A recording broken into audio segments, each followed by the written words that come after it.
Chennai வேளச்சேரியில் biometric கணக்கெடுப்பை நிறுத்தக் கோரி 500க்கும் மேற்பட்ட பெண்கள் தொடர் போராட்டத்தில் ஈடுபட்டதால் பெரும் பரபரப்பு நிலவியது.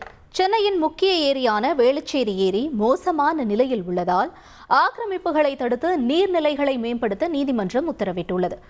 ஏரி நீர்பிடிப்பு பகுதிகள் கரையில் 800க்கும் மேற்பட்ட வீடுகள் உள்ளதை அடுத்து அதிகாரிகள் வீடுகளை அகற்றும் பணியை துவங்கியுள்ளனர். வீடுகளில் நோட்டீஸ் ஒட்டப்பட்டு அதற்கான பயோமெட்ரிக் கணக்கெடுப்பும் பணியையும் அதிகாரிகள் மேற்கொண்டனர். இதற்கு எதிர்ப்பு தெரிவிக்கும் வகையில் வேளச்சேரி ஜெகதாபுரம் பகுதியில் உள்ள குடியிருப்புகளில் வசிக்கும் 500க்கும் மேற்பட்ட பெண்கள் குழந்தைகளுடன் சேர்ந்து சாலையில் தொடர் போராட்டத்தில் ஈடுபட்டனர். பயோமெட்ரிக் கணக்கெடுப்பை நிறுத்தும் வரை போராட்டம் தொடரும் என எச்சரிக்கப்பட்டுள்ளதால் பெரும் பரபரப்பு நிலவியது.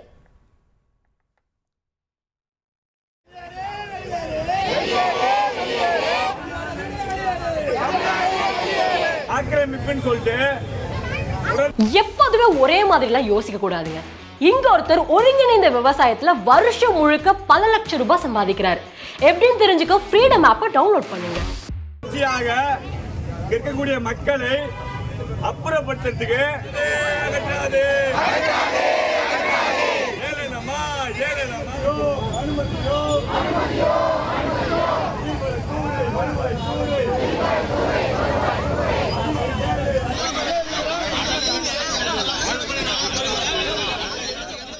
வித்தவங்க யாரு அப்ப வாங்கினவங்க இப்ப எங்க இருக்காங்கன்னே தெரியாது. இப்ப இது வீடெல்லாம் 50-60 வருஷத்துக்கு முன்னாடி உள்ள வீடுன்றாங்க. இது எங்க தாத்தா பாட்டி, எங்க மாமனார் மாமியார் அந்த மாதிரி முன்னோர்கள் வாழ்ந்த வீடு தான் இது. அவங்க அப்பயே அந்த குடிசை போடும்போது இந்த இடத்துல போடக்கூடாதுன்னு சொல்லி இருந்தாங்கன்னா பண்ணிருக்க மாட்டாங்க. வாட்டர் கனெக்ஷன், தண்ணி connection, EB connection, drainage connection வரைக்கும் கொடுத்துனாங்க. வரி பே பண்ணிருக்கிறோம். சோ அதனால என்ன நம்பிக்கை கொடுத்துட்டாங்கன்னா இது குடியிருப்பு பகுதி, இது ஏரி கிடையாது, எடுக்க மாட்டாங்க அப்படிங்கிற உறுதியை அதிகாரிகளும் கொடுத்துருக்காங்க. கொடுத்த தொட்டு தான் எல்லா கனெக்ஷனும் வந்துச்சு. இப்ப வந்துட்டு இது ஏரி, நீங்க கிளம்புங்கன்னா நாங்க எங்க கிளம்ப முடியும்? நாங்க இதை விட்டு போக மாட்டோம்.